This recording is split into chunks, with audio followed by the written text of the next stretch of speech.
So should I start the machine then? Yeah, start. When a $23,000 order for food truck equipment came in June, Bridget and Dan Loicht hoped it was a sign things were looking up for their small business. The pandemic had taken a toll. It's a very big order for our business. The customer paid for the order using his Visa.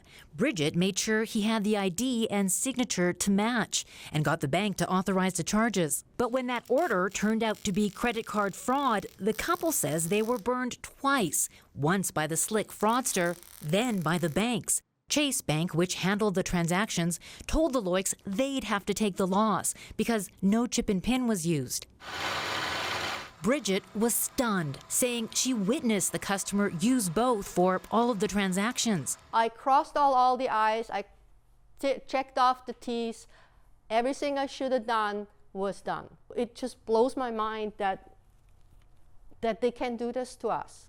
A bank fraud expert says no system is foolproof, and she's surprised Chase would go after the victims so hard. What you likely have is a spoofed card or an otherwise fraudulent card that has been created to specifically defraud merchants. There's really no way for the merchants to protect themselves from something like that. I mean, if you're given the physical card and you use the physical card as it's meant to be used, you have the person swipe their card and enter their PIN number because the transaction amounts were so big.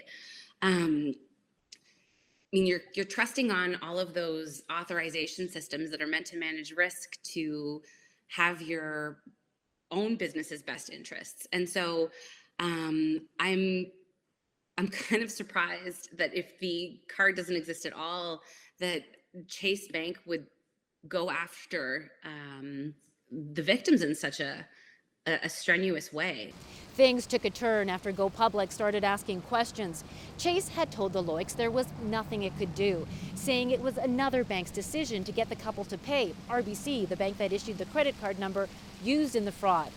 But RBC tells Go Public it was Chase that missed deadlines and failed to provide the evidence needed when the Loichts tried to get the issue handled themselves.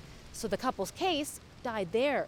Banks and credit card companies can blame businesses for fraud because the government allows them to make their own rules, says this advocate. As you can imagine, even during the pandemic, we heard some pretty terrible stories of businesses that were caught in this. And the worst part is some of the things that you just talked about is the fact that they've done everything that they're supposed to do. They check the PIN, they've got the security number on the back.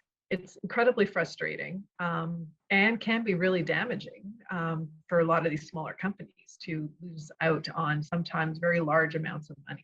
Adding insult to injury, Bridget says, is that businesses already pay what are called swipe fees. Up to 2.5% from every credit card transaction goes to banks, partly for accepting the risks involved, like fraud. After Go Public investigated, Chase initially offered to return $5,000 of the $23,000 it took from the Loichts as a goodwill gesture.